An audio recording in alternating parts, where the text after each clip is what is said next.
Today's reading comes from 1 Samuel 15, 16, and 17. One day Samuel said to Saul, "It was the Lord who told me to anoint you as king of his people Israel. Now listen to this message from the Lord. This is what the Lord of heaven's armies has declared. I have decided to settle accounts with the nation of Amalek for opposing Israel when they came from Egypt. Now go and completely destroy their entire Amalekite nation, men, women, children, babies, cattle, sheep, goats, camels, and donkeys." So Saul mobilized his army at Telaim. There were 200,000 soldiers from Israel and 10,000 men from Judah. Then Saul and his army went to the town of the Amalekites and lay in wait in the valley. Saul sent this warning to the Kenites: "Move away from where the Amalekites live, or you will die with them, for you showed kindness to all the people of Israel when they came up from Egypt." So the Kenites packed up and left. Then Saul slaughtered the Amalekites from Havilah all the way to Shur, east of Egypt. He captured Agag, the Amalekite king, but completely destroyed everyone else. Saul and his men spared Agag's life and kept the best of the sheep and goats, the cattle, the fat calves, and the lambs. Everything, in fact, that appealed to them. They destroyed only what was worthless or of poor quality. Then the Lord said to Samuel, "I am sorry that I ever made Saul king, for he has not been loyal to me, and he's refused to obey my command." Saul was so deeply moved when he heard this that he cried out to the Lord all night. Early the next morning, Samuel went to find Saul. Someone told him Saul went to the town of Carmel to set up a monument to himself. Then he went on to Gilgal. When Samuel finally found him, Saul greeted him cheerfully. May the Lord bless you," he said. "I have carried out the Lord's command." "Then what is all the bleating of sheep and goats and the lowing of cattle I hear?" Samuel demanded. "It's true that the army spared the best of the sheep, goats, and cattle," Saul admitted. "But they are going to sacrifice them to the Lord your God. We have destroyed everything else." Then Samuel said to Saul, "Stop. Listen to what the Lord told me last night." What did he tell you?" Saul asked, and Samuel told him. "Although you may think little of yourself, are you not the leader of the tribe of Israel? The Lord has anointed you king of Israel, and the Lord sent you on a mission and told you, 'Go and completely destroy the sinners, the Amalekites, until they are all dead.' Why haven't you obeyed the Lord? Why did you rush for the plunder and do what was evil in the Lord's sight?" "But I did obey the Lord," Saul insisted. "I carried out the mission he gave me. I brought back King Agag, but I destroyed everyone else. Then my troops brought in the best of the sheep, goats, cattle, and plunder to sacrifice to the Lord your God in Gilgal." But Samuel replied, "What is more pleasing to the Lord, your burnt offerings and sacrifices, or your obedience to his voice? Listen, obedience is better than sacrifice, and submission is better than offering the fat of rams. Rebellion is sinful as witchcraft, and stubbornness as bad as worshiping idols. So because you have rejected the command of the Lord, he has rejected you as king." Then Saul admitted to Samuel, "Yes, I have sinned. I have disobeyed your instructions and the Lord's command, for I was afraid of the people and did what they demanded. But now, Please forgive my sin and come back with me so that I may worship the Lord. But Samuel replied, I will not go back with you. Since you have rejected the Lord's command, he has rejected you as king of Israel. As Samuel turned to go, Saul tried to hold him back and tore the hem of his robe. And Saul said to him, The Lord has torn the kingdom of Israel from you today and has given it to someone else, one who is better than you. And he who is the glory of Israel will not lie, nor will he change his mind, for he is not human that he should change his mind. Then Saul pleaded again, I know I have sinned, but please at least honor me before the elders of my people and before Israel by coming back with me so that I may worship the Lord your God. So Samuel finally agreed and went with him, and Saul worshiped the Lord. Then Samuel said, Bring King Agag to me. Agag arrived full of hope, for he thought, Surely the worst is over, and I have been spared. But Samuel said, As your sword has killed the sons of many mothers, now your mother will be childless. And Saul cut Agag to pieces before the Lord at Gilgal. Then Samuel went home to Ramah, and Saul returned to his house at Gibeah of Saul. Samuel never went to meet with Saul again, but he mourned constantly for him, and the Lord was sorry he had ever made Saul king of Israel. Now the Lord said to Samuel, You have mourned long enough for Saul. I have rejected him as king of Israel. So fill your flask with olive oil and go to Bethlehem. Find a man named Jesse who lives there, for I have selected one of his sons to be the king. But Samuel asked, How can I do that? If Saul hears about it, he will kill me. Take a heifer with you, the Lord replied, and say that you have come to make a sacrifice to the Lord.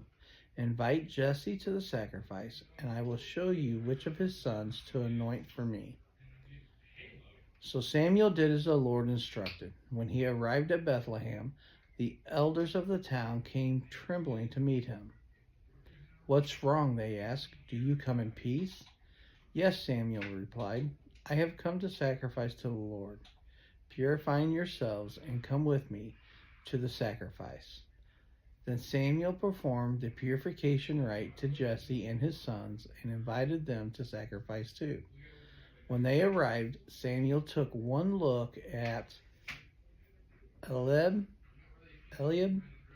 and thought, Surely this is the Lord's anointed. But the Lord said to Samuel, Don't judge by his appearance or height, for I have rejected him. The Lord doesn't see things the way you see them. People judge by outer appearance, but the Lord looks at the heart. Then Jesse told his son Abinadab to step forward and walk in front of Samuel. But Samuel said, This is not the one the Lord has chosen. Next, Jesse summoned Shimea. But Samuel said, Neither is this the one the Lord has chosen. In the same way, all 7 of Jesse's sons were presented to Samuel. But Samuel said to Jesse, The Lord has not chosen any of these. Then Samuel asked, Are these all the sons you have? They are still the youngest, Jesse replied, but he's out in the field watching the sheep and goats. Send for him at once, Samuel said. We will not sit down to eat until he arrives. So Jesse sent for him. He was dark and handsome, with beautiful eyes. And the Lord said, This is the one, anoint him. So as David stood there among his brothers, Samuel took the flask of olive oil he had brought and anointed David with the oil. And the Spirit of the Lord came powerfully upon David from that day on. Then Samuel returned to Ramah. Now the Spirit of the Lord had left Saul, and the Lord sent a tormenting spirit that filled him with depression and fear. Some of Saul's servants said to him, "A tormenting spirit from God is troubling you. Let us find a good musician to play a harp whenever the tormenting spirit troubles you. He will play soothing music, and you will soon be well again." "All right," Saul said. Find me someone who plays well and bring him here." One of the servants said to Saul, "One of Jesse's sons from Bethlehem is a talented harp player. Not only that, he is a brave warrior, a man of war, and has good judgment. He is also a fine-looking young man, and the Lord is with him." So Saul sent messages to Jesse to say, "Send me your son David the shepherd." Jesse responded by sending David to Saul, along with a young goat, a donkey loaded with bread, and a wineskin full of wine. So David went to Saul and began serving him. Saul loved David very much, and David became his armor bearer. Then Saul sent word to Jesse, asking, "Please let David remain in my service, for I am very pleased with him." And whenever the tormenting spirit from God troubled Saul, David would play the harp. Then Saul would feel better, and the tormenting spirit would go away. The Philistines now mustered their army for battle, and camped between Socoh in Judah and Azekah at Ephes-dammim. Saul countered by gathering his Israelite troops near the valley of Elah. So the Philistines and Israelites faced each other, on opposite hills, with the valley between them. Then Goliath, a Philistine champion from Gath, came out of the Philistine ranks to face the forces of Israel. He was over 9 feet tall. He wore a bronze helmet, and his bronze coat of mail weighed 125 pounds. He also wore bronze leg armor, and he carried a bronze javelin on his shoulder. The shaft of his spear was as heavy and thick as a weaver's beam, tipped with an iron spearhead that weighed 15 pounds. His armor bearer walked ahead of him carrying a shield. Goliath stood and shouted a taunt across to the Israelites. "Why are you all coming out to fight?" he called. "I am the Philistine champion, but you are only the servants of Saul. Choose one man to come down here and fight me. If he kills me, then we will be your slaves. But if I kill him, you will be our slaves. I defy the armies of Israel today. Send me a man who will fight me." When Saul and the Israelites heard this, they were terrified and deeply shaken. Now David was the son of a man named Jesse, an Ephrathite, from Bethlehem in the land of Judah. Jesse was an old man at that time, and he had 8 sons. Jesse's 3 oldest sons, Eliab, Abinadab, and Shimea, had already joined Saul's army to fight the Philistines. David was the youngest son. David's 3 older brothers stayed with Saul's army, but David went back and forth so he could help his father with the sheep in Bethlehem. For 40 days, every morning and evening, the Philistine champion strutted in front of the Israelites' army. One day, Jesse said to David, "Take this basket of roasted grain and these 10 loaves of bread and carry them quickly to your brothers, and give these 10 cuts of cheese to their captain. See how your brothers are getting along, and bring back a report on how they are doing." David's brothers were with Saul and the Israelite army in the valley of Elah, fighting against the Philistines. So David left the sheep with another shepherd, went out early the next morning with the gifts, as Jesse had directed him. He arrived at the camp just as the Israelite army was leaving for the battlefield, with shouts of battle cries. Soon the Israelite and Philistine forces stood facing each other, army against army. David left his things with the keeper of supplies and hurried out to the ranks to greet his brothers. As he was talking with them, Goliath, the Philistine champion from Gath, came out for the Philistine ranks. Then David heard him shout his usual taunt to the army of Israel. As soon as the Israelite army saw him, they began to run away in fright. "Have you seen the giant?" the men asked. "He came out each day to defy Israel. The king has offered a huge reward to anyone who kills him. He will give that man one of his daughters for a wife, and the man's entire family will be exempt from paying taxes."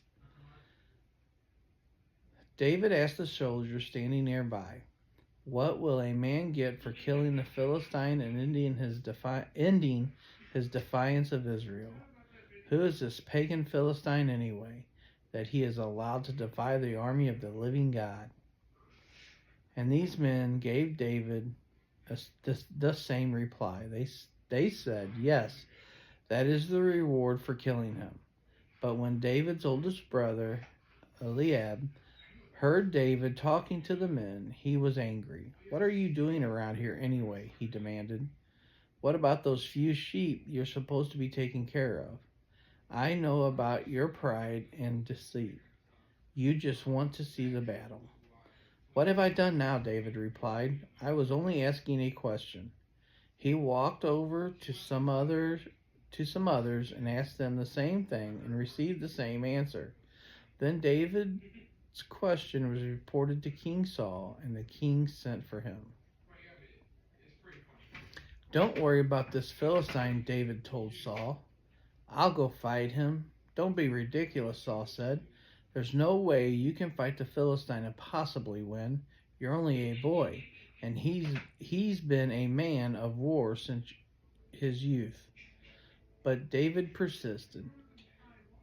"I have been taking care of my father's sheep and goats," he said. "When a lion or a bear comes to steal a lamb from the flock, I go after it with a club and rescue the lamb from its mouth. If the animal turns on me, I catch it by the jaw and club it to death. I have done this to both lions and bears, and I will do it to this pagan Philistine, too, for he has defied the army of the living God. The Lord who rescued me from the claws of the lion and the bear will rescue me from this Philistine." Saul finally conceded. "All right, go ahead," he said, "and may the Lord be with you." Then Saul gave David his own armor, a bronze helmet, a coat of mail. David put it on, strapped the sword over it, and took a step or two to see what it was like, for he had never worn such things before. "I can't go in these," he protested to Saul. "I'm not used to them." So David took them off again. He picked up 5 smooth stones from a stream and put them into his shepherd's bag. Then, armed only with the shepherd's staff and sling, he started across the valley to fight the Philistine. Goliath walked out towards David with his shoulder bearer ahead of him. Goliath walked out towards David with his shield bearer ahead of him, sneering in contempt at the ruddy-faced boy. "Am I a dog," he roared at David, "that you come out at me with a stick?" And he cursed David by the name of his God. "Come over here and I'll give you flesh to the bird. I'll give your flesh to the birds and wild animals," Goliath yelled. David replied to the Philistine, "You come to me with sword, spear, and javelin, but I come to you in the name of the Lord of heaven's armies, the God of the armies of Israel, whom you have defied. Today the Lord will conquer you, and I will kill you and cut off your head, and then I will give the dead body of your men to the birds and wild animals, and the whole world will know that there is a God in Israel. And everyone assembled here will know that the Lord rescued his people, but not with swords and spears. This is the Lord's battle, and he will give you to us." As Goliath moved closer to attack, David quickly ran out to meet him. Reaching into his shepherd's bag and taking out a stone, he hurled it with his sling and hit the Philistine in the forehead. The stone sank in, and Goliath stumbled and fell face down on the ground. So David triumphed over the Philistine with only a sling and a stone, for he had no sword. Then David ran over, pulled Goliath's sword from its sheath. David used it to kill him and cut off his head. When the Philistines saw that their champion was dead, they turned and ran. Then the men of Israel and Judah gave a great shout of triumph and rushed after the Philistines, chasing them as far as Gath, to the gate of Ekron. The bodies of the dead and wounded Philistines were strewn all along the road from Sharam as far as Gath and Ekron. Then the Israelites' army returned and plundered the deserted Philistine camp. As Saul watched David go out to fight the Philistine, he asked Abner, the commander of his army, "Abner, whose son is this young man?" "I really don't know," Abner declared. "Well, find out who he is," the king told him. As soon as David returned from killing Goliath, Abner brought him to Saul with the Philistine's head still in his hand. "Tell me about your father, young man," Saul said. And David replied, "His name is Jesse, and we live in Bethlehem."